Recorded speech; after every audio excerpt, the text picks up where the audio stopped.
Secretary urban local body, deputy commissioner Gurgaon, commissioner municipal corporation Gurgaon, chief executive officer GMDA Gurgaon, secretary environment department Haryana, principal chief conservator forest south circle Gurgaon, regional office Haryana, Sudhir Singla MLA Gurgaon.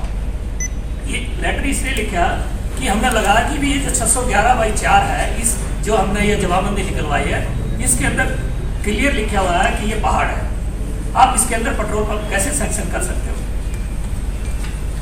लेकिन हमें पता चला कि resources से कि बहुत influence आदमी है, नाम तो जैसे बंसल जी ने पूछा वो हमें भी नहीं पता चला, क्योंकि रिसोर्सिस पता है बहुत इन्फ्लुएंस है, मिनिस्ट्री ऑफ फॉरेस्ट में पहुंच गया है। तो मैंने अभय जी से, मंगला जी से, पुनिया जी से हमने आपस में डिस्कस किया।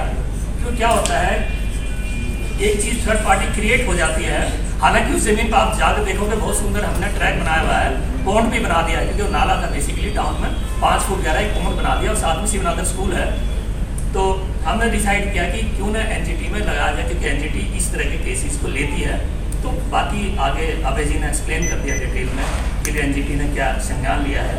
तो मेरा कहने का मतलब है कि आप सभी साथी जब देखते हैं कि सरकार ही गलत काम करने लगती है तो शहर में, तो आप किससे उम्मीद कर सकते हो। तो हम एज ए जागरूक नागरिक हमारी ड्यूटी बनती है आपके संज्ञान में लेके आना, और आपको भी ये चीज़ें लोगों के आपके माध्यम से लोगों को बताना कि गुड़गांव में ये चीज़ें बहुत उस तरीके से हो रही है जो हमें पता चलती है, तो उसको तो इमीडिएट हम एक्शन ले लेते हैं। कुछ चीज़ें पता भी नहीं चल पाती, अगर आपके भी कोई संज्ञान में चीज़ें आती हैं, क्योंकि क्या होता है बढ़ जाती है या ट्रैफिक बढ़ जाता है, तो ये हमारी ड्यूटी है बचाने के लिए, तो ये शहर रहने लायक होगा। तो हम इसी के मद्देनजर हम ये काम करते हैं। तो ये हमने आपको बता, अगर अब आपकी मंगला जी आप थोड़ा एक्सप्लेन कर देंगे, उसके बाद आपके क्वेश्चन होता है पूछ। सभी आदरणीय पत्रकार बंधुओं का मैं आज के इस प्रोग्राम में हार्दिक अभिनंदन और स्वागत करता हूं। जैसा कि अभी अभय जी ने और राठी साहब ने आपको पूरी जानकारी दी है, मैं समझता हूं कि उससे जानकारी शायद हम लोगों के पास भी नहीं होगी, लेकिन इतना मैं जरूर कहना चाहता हूं कि गुड़गांव के अंदर अगर कोई कार्य सही करा सकता है, वो एक जागरूक नागरिक होकर ही करा सकता है। अगर ये चीज जागरूक नहीं होते, मानव आवाज संस्था अवेयरनेस नहीं होती, तो हो सकता है कि ये कार्य शायद सरकारी स्तर पर हो जाता। MCG लैंड को बताया गया, जबकि जो जंगलात का क्षेत्र होता है फॉरेस्ट डिपार्टमेंट के अंडर जो होता है, उसमें कोई भी इस प्रकार की एक्टिविटीज नहीं हो सकती, ये सभी को विदित भी है। लेकिन उस सभी को ताक पर रखकर जो फैसले लिए गए, ये बहुत ही निंदनीय बात है।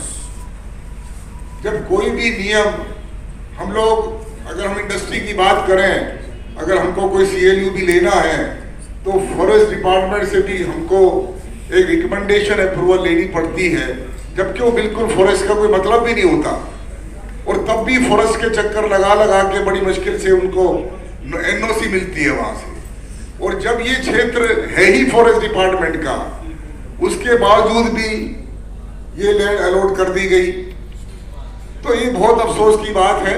और मानव आवाज संस्था ऐसे केसेस को देखती है, नजर उस पर रखती है। पहले भी हमारे अभय जी के माध्यम से बहुत से गुड़गांव में ऐसे कार्य हुए हैं, आपने देखा है, चाहे वो हुड्डा जिमखाना क्लब की बात हो, चाहे वो घंटेश्वर मंदिर की बात हो, चाहे वो जैन मंदिर के यहाँ कूड़ा डालने की बात हो, तो ये आम सामाजिक लोगों के लिए बेहतरी की बात है। मैं समझता हूं कि हम लोग मानव आवाज संस्था इसी प्रकार से आगे भी आया। राठी साहब वहां के क्षेत्र के रिहायशी हैं, उनको एक एक बात का पता है, एक एक बिंदु का उनको पता है, किला नंबर चाहे वो कुछ भी है, सारी चीजें उनको वो जानते हैं।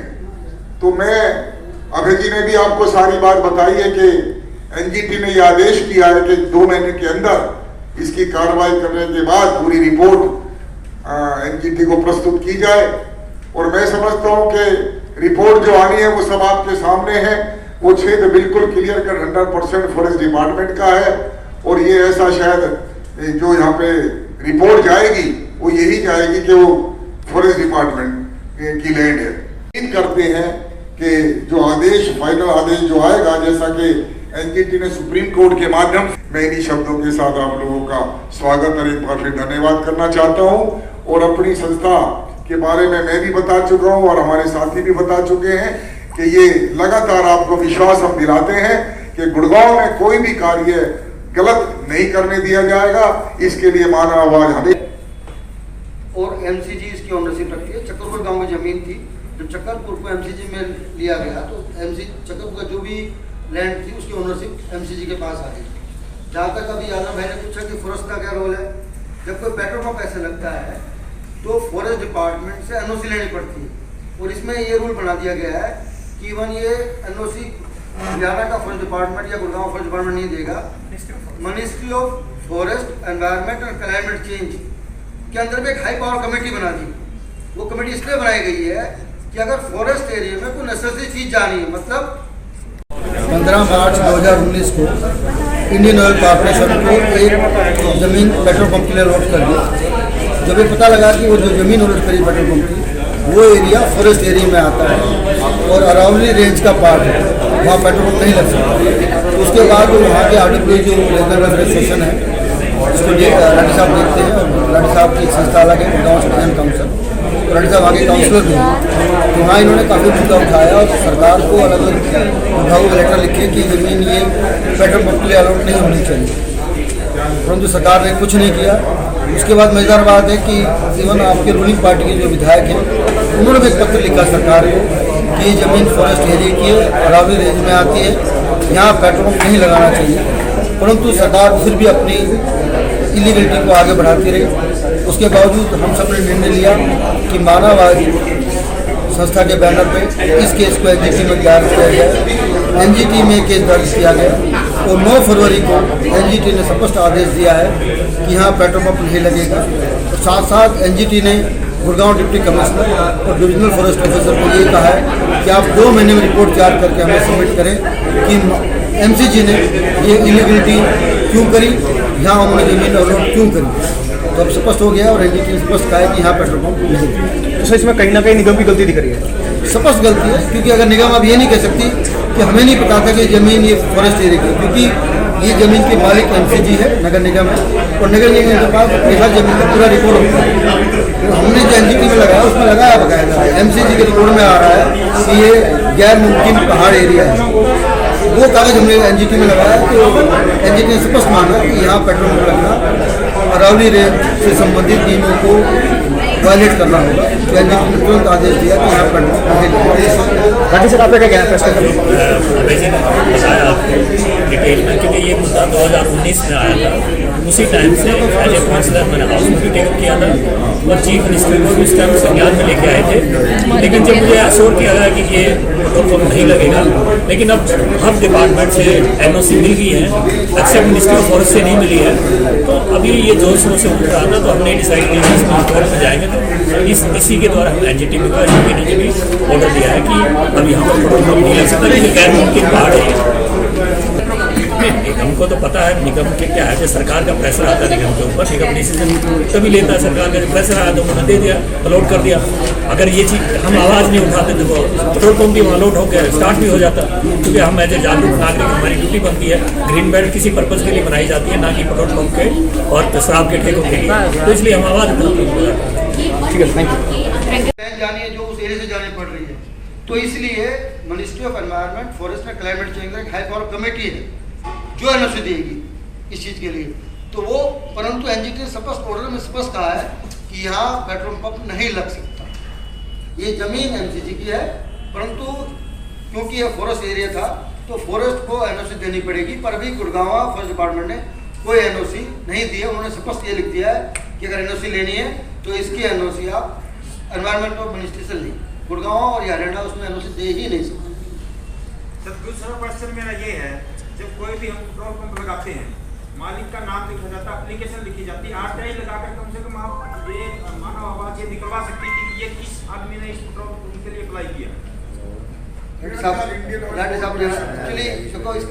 बताया गया। नहीं सर ये क्वेश्चन है सर हमारा विरोध करना है कि जगह ये बात भी आपकी मान ली सर। दूसरा सुधीर सिंह जी इधर के एमएलए हैं और अभी सिटिंग एमएलए हैं, विधायक हैं, अगर वो अप्रोच करते हैं फिर उसकी अप्रोच आप वो सरकार के अंदर है, वो अप्रोच कर, उसकी कोई चिट्ठी आपके पास? हाँ जी, चिट्ठी चिट्ठी है। तो चिट्ठी का कागज देना हमको। मेरे पास चिट्ठी है जिसमें रेड्डी साहब ने तो सबसे पहले प्रयास किया इस मुद्दे को लेकर। रेड्डी साहब ने अभी जनवरी में लेटर लिखे, फिर अभी हाल ही में जब विधायक वाली चिट्ठी की बात मैं सर सुन तो लो, जब फिर कुछ प्रभावशाली व्यक्तियों ने विधायक जी को अप्रोच किया तो विधायक जी ने भी लेटर लिखा principal secretary government of Haryana को।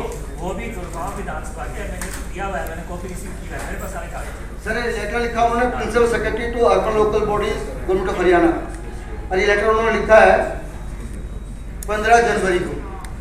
विधायक साहब मैं 16 जनवरी आपको दे दूंगा, परंतु क्या है वो नहीं हो रहा है, उसके लिए लड़ाई हम शुरुआत के माध्यम से करेंगे। जब तक वो लागू नहीं होता, नगर निगम ये समझो सरकार के जो भी काम सरकार करती है, मुझे काम करता नहीं करेगा। नगर निगम की इतनी कोई वैल्यू नहीं कि डायरेक्ट वो अपने आप को नॉर्मल इशू करता रेड्डी साहब लैंड अलॉट हो गई थी ना ये हाँ जी 1500 है। समथिंग। लीज अमाउंट भी डिसाइड हो गया था, 1500 गज भी डिसाइड हो गया था। वो तो जब हमको ये पता चल गया बहुत इन्फ्लुएंस आदमी है, मिनिस्ट्री ऑफ फॉरेस्ट उसके सामने कुछ नहीं है, जब जाके हमें एनजीटी का शर्ट लेनी पड़ी, नहीं तो हमने काफी कोशिश तो रुकवा ही दिया था। तो कैंसिलेशन ऑफ अलॉटमेंट जो होगा वो जिसने अलॉट की है वही करेगा या एनजीटी करेगा? नहीं नहीं एमसी तो एमसीजी करेगी, कोर्ट कभी नहीं करती, कोर्ट को आदेश देती है। हाँ। अब संजय भाई अब कोर्ट ने आदेश ये दिया है कि यहाँ पेट्रोल पंप नहीं रख सकते, नंबर 1। नंबर 2 डीसी और फॉरेस्ट वालों को ये पूछा है कि एमसीजी ने जो इलीगलिटी की है, उन्होंने ऑर्डर में साफ मैं पढ़ देता हूँ, कहा कि यहाँ पेट्रोल पंप नहीं रख सकते, उसके बावजूद भी the MCG has failed to take the remedial action to enforce the law. उन्होंने साफ कहा है कि एमसीजी ने ये जानकारी होने के बावजूद भी कोई एक्शन क्यों नहीं लिया। ये बात डिप्टी कमिश्नर और district forest officer, regional forest officer को बताना है एनजीटी को विद इन 2 मंथ कि क्या ड्रामा चल रहा है। एमसीजी में जिन्होंने वो अलॉटमेंट के पैसे वैसे ले लिए थे वो पैसे वापस लौटा के कैंसिल करना पड़ेगा। भाई ये हमें नहीं पता, पर अब allotment as per the order. हाँ अलॉटमेंट नहीं होगा। इस ऑर्डर में भी इंडियन ऑयल कॉर्पोरेशन को अलॉटमेंट की बात की गई है। आखिरी में जब सारे एनओसी वगैरह एमसीजी के पास आ जाती, उसके बाद ये ऑप्शन करते कि किन लोगों को जमीन चाहिए। नहीं नहीं एक तो हाँ, उसमें से फिर किसी एक को अलॉट की जाती जो कि प्री डिसाइडेड होता। अगर हम ये कहें कि आरटीआई के माध्यम से या किसी और माध्यम से हमें इस प्रश्न का उत्तर मिल जाए, वो अभी नहीं मिल सकता क्योंकि लीगली कागजों में कोई व्यक्ति है ही नहीं। लीगली कागजों में कोई व्यक्ति नहीं है फिलहाल, कागजों में मतलब कि अगर आप सब ये तो इंडियन ऑयल कॉर्पोरेशन कागजों में इंडियन ऑयल कॉर्पोरेशन है, लेकिन इंडियन ऑयल कॉर्पोरेशन का वो पेट्रोल पंप कौन व्यक्ति चलाएगा वो कागजों में नहीं है। तो अगर वो व्यक्ति नहीं है तो हम कैसे किसी का नाम ले सकते हैं? मतलब सौदा ये बहुत ऊपर का है कि उसको थका के जमीन देनी थी। हाँ जी हाँ जी ज्यादा ही वो फिट हो जाता। बिल्कुल ये है। इंडियन ऑयल कॉर्पोरेशन को पहले किसके लिए क्या चीज अलॉट होनी है, आपको भी पता है कि किसी के लिए अलॉट हुई है, इतनी प्राइम लैंड है। अब तो इसमें तो कोई शक नहीं है, कोई बंदा तो है जिसके लिए बाद में डिक्लेयर हो जाएगा, लेकिन है ये किसी के लिए। हमें तो सारा पता, हमें तो आप लोग